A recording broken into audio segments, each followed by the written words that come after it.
Hello అండి. Welcome back to my channel. అందరూ ఎలా ఉన్నారు? బాగున్నారా? నేను కూడా చాలా బాగున్నా. సో ఇవాల్టి వీడియో ఏంటంటే మా ఇంట్లో ఆవకాయ పచ్చడి ఎలా పట్టుకుంటామో చూపిస్తా అనమాట. అందరూ పట్టుకుంటారు, బట్ ఒక్కొక్కరు ఒక్కొక్క ప్రాసెస్లో పడతారు కదా. మా ఇంట్లో మేము ఎలా పడతామో ఇప్పుడు చూద్దాం. ఇక్కడ చాలా ఫ్రెష్గా ఉండే మ్యాంగోస్ తీసుకున్నాము. వీటిని చిన్న రసాలు అంటారు. ఆ రోజే కోసారనమాట తోటలోంచి. అంటే నిన్న కోసినా సరే మా అమ్మకి అంత నచ్చవు, సో అందుకని చెప్పి ఆ రోజు కోసినవే తీసుకొచ్చింది. మేము ఇక్కడ 30 మామిడికాయలు అయితే తీసుకున్నాం. వీటిని శుభ్రంగా వాష్ చేసుకోవాలన్నమాట. ఫస్ట్ కోసిన తర్వాత పైనుంచి సొన కారిద్ది కదా, సో అదంతా నీట్గా పోయేటట్టు బాగా వాష్ చేసుకొని ఒక పొడి క్లాత్తో బాగా తుడిచేసుకోవాలి. అసలు తడ అనేది ఉండకూడదు అనమాట. ఈ మామిడికాయలు వాష్ చేసి తుడిచి అన్నిటికంటే ముందు ఈ ఆవాలు, కళ్ళుప్పు, మెంతులు ఇవన్నిటిని ఎండలో ఆరబెట్టుకోవాలి. కళ్ళుప్పులో కొంచెం కూడా తడి అనేది ఉండకుండా ఆరబెట్టుకోవాలన్నమాట. మామిడికాయల్ని మంచి పొడి క్లాత్తో అస్సలు తడి లేకుండా తుడిచేసి దానిపైన ఉన్న పై పార్ట్ తీసేసి ఇంకా ముక్కలుగా చేసుకోవటమే. మేము ఇంట్లోనే కోసుకున్నాము మామిడికాయ ముక్కలు, బయట ఇవ్వలేదు. ఇదివరకు మ్యాంగోస్ అన్ని తీసుకెళ్ళి బయట కొట్టించుకొచ్చేవాళ్ళం అనమాట. సో ఇప్పుడు ఒక 2-3 ఇయర్స్ నుంచి మా అమ్మే కత్తిపేటతో కోసేస్తున్నారు. చాలా కష్టం, చాలా గట్టిగా ఉంటాయి జీడి వల్ల. సో ఇంకా మామిడికాయ ముక్కలన్నీ కొట్టేసిన తర్వాత కొట్టేటప్పుడే మనం మధ్యలో ఈ మెంతులు ఫ్రై చేసుకొని పొడి చేసుకోవాలి, ఆవాలు పొడి చేసుకోవాలి. మెంతుల్ని బాగా ఫ్రై చేసుకోవాలన్నమాట. అంటే మాడి పెట్టకూడదు, మాడిపోతే చేదు వచ్చేసిద్ది. మంచి కలర్ వచ్చే వరకు బాగా ఫ్రై చేసేసుకొని చల్లారి పెట్టుకోవాలి పక్కన. సో ఇప్పుడు పచ్చడి ఆవాలన్నమాట. ఇవి బాగా సన్నగా ఉంటాయి కదా, ఆ ఆవాలను అయితే తీసేసుకొని వాటిని కూడా ముందే ఎండబెట్టి పెట్టుకోవాలి. ప్రతిదీ ఎండబెట్టుకోవాలి, ఎందుకంటే ఇది 1 ఇయర్ వరకు నిల్వ ఉండాలి కాబట్టి ప్రతిదీ చాలా పొడిగానే ఉండాలి. ఆవపిండి మాత్రం మెత్తటి పౌడర్ లాగా పట్టుకోవాలి.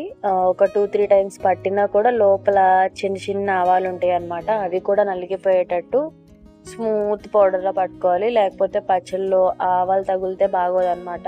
సో తర్వాత మెంతిపిండి కూడా ఫైన్ పౌడర్ చేసుకొని, సో ఇప్పుడు మనం కట్ చేసి పెట్టుకున్న ఈ మామిడికాయ ముక్కల్ని కొలుచుకోవాలి. ఏదో ఒక దాన్ని బట్టి మనం మిగతా ఉప్పు, ఈ ఆవపిండి, మెంతిపిండి అవి కూడా యాడ్ చేసుకుంటాం అన్నమాట.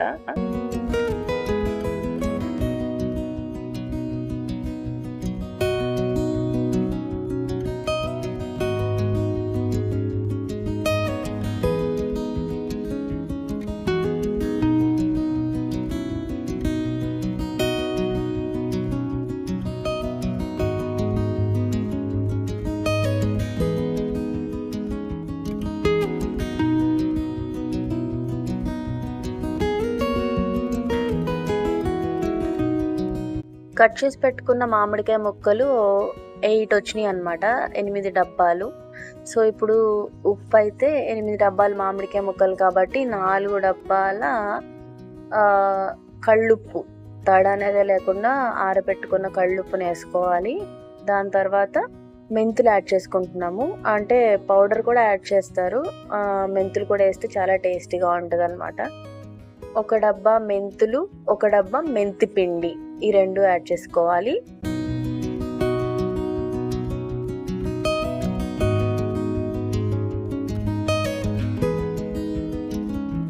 సో దాని తర్వాత 4 డబ్బాల ఆవపిండి యాడ్ చేసుకోవాలి. ఫైన్ పౌడర్లా చేసుకున్న ఆవపిండిని కూడా యాడ్ చేసేసుకోవాలి.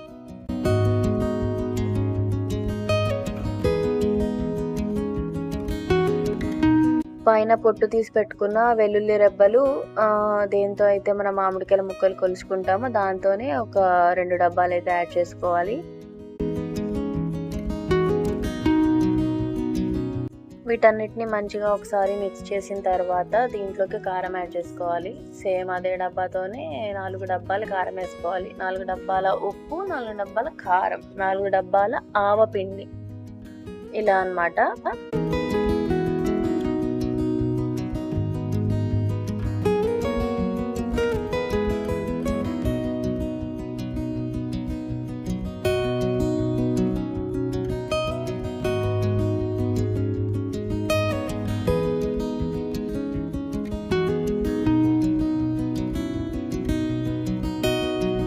వేసుకున్న మసాలాలన్నీ మంచిగా కలిసేటట్టు బాగా కలిపేసుకోవాలి. సో ఇప్పుడు ఆ డబ్బా పక్కన పెట్టేసుకొని ఇప్పుడు పచ్చడి కలిపే దాంట్లోకి మామిడికాయ ముక్కలన్నీ వేసుకొని మేము ఇక్కడ పసుపు కూడా యాడ్ చేస్తాము. కొంతమంది అయితే పసుపు యాడ్ చేయరు. సో మేమైతే పసుపు కూడా వేసుకుంటాం అన్నమాట. పసుపు కూడా వేసుకున్న తర్వాత ఆయిల్ వేసేసుకోవాలి. యాక్చువల్గా ఇక్కడ మేము ఒక చిన్న మిస్టేక్ చేసామన్నమాట. 3 లీటర్స్ ఆఫ్ ఆయిల్ పట్టింది. 1 లీటర్ వేసేసి దాని తర్వాత ఆ మసాలాలన్నీ వేసేసి దానిపైన ఇంకో లీటర్ వేయాల్సింది. బట్ మొత్తం ఒకేసారి వేయటం వల్ల తిప్పేటప్పుడు చాలా కష్టం అయిపోయిందనమాట. ఆయిల్ వేసిన తర్వాత ఒకసారి తిప్పాము. బట్ మసాలా వేసిన తర్వాత ఏంటంటే ఆయిల్ అంతా కిందకి వెళ్ళిపోయింది. సో దానివల్ల అస్సలు తిరగలేదు. వెయిట్ వల్ల అస్సలు చేయి తిరగలేదు. అంటే ఎగరేసినా కూడా తిరగలేదన్నమాట. తర్వాత పోసుకోవాలి. ఇంకా గెరట పెట్టి హ్యాండ్ పెట్టి ఎలా తిప్పినా కూడా కిందకి వెళ్ళిపోయిన ఆయిల్ పైకి అనేది రాలేదు. ఎలాగోలా వీలైనంత వరకు బాగా కలిపేసాము.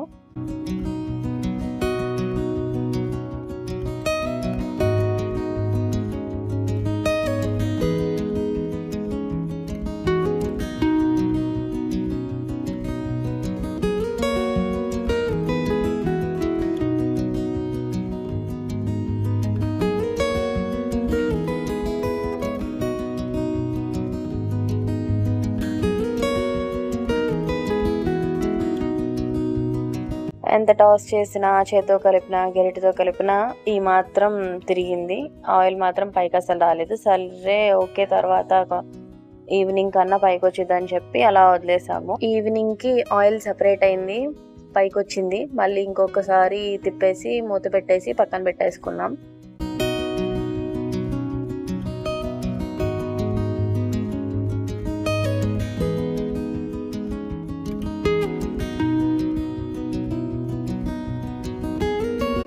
ఇది 3rd డే. మేము పచ్చడి కలిపేటప్పుడు 2 లీటర్స్ ఆఫ్ ఆయిలే పోసాము సరిపోతుందని చెప్పి. బట్ ఆయిల్ తక్కువైనట్టు అనిపించింది. 3rd డే తీసి మళ్ళీ కలుపుతాం కదా, అప్పుడు ఇంకొక 1 లీటర్ యాడ్ చేసేసి మంచిగా కలిపేసుకోవాలి.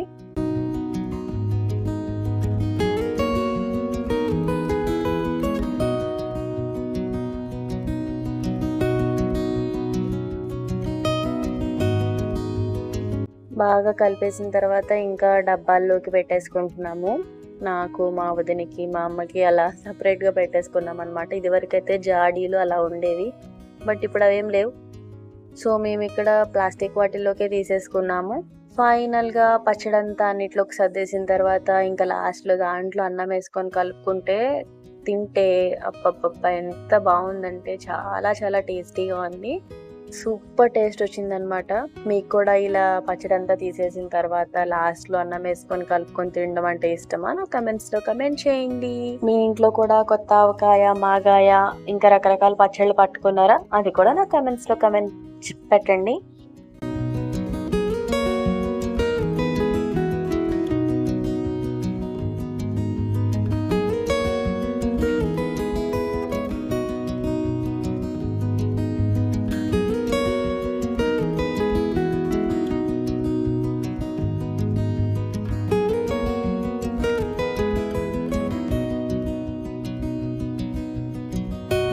యాక్చువల్గా అందరూ పచ్చడన్నం తినేటప్పుడు వీడియో తీసుకున్నాము. మా అమ్మాయి మాత్రం టీవీ చూస్తూనే ఉంది. సో మళ్ళీ నేను ఈ వీడియో ఎడిట్ చేసేటప్పుడు నేను లేనేంటి అని చెప్పి ఏడుస్తుంటే తనని వీడియో తీసాను అనమాట చీకట్లో. అలా సూపర్ ఉందని చెప్పింది అంతే. అండ్ మా బాబు కూడా తిన్నాడు, తనకు కూడా టేస్ట్ బాగా నచ్చింది అనమాట. సో మీకు ఈ వీడియో నచ్చితే లైక్ చేసి సబ్స్క్రైబ్ చేసుకోండి. మళ్ళీ వేరే వీడియోలో కలుద్దాం. Bye bye.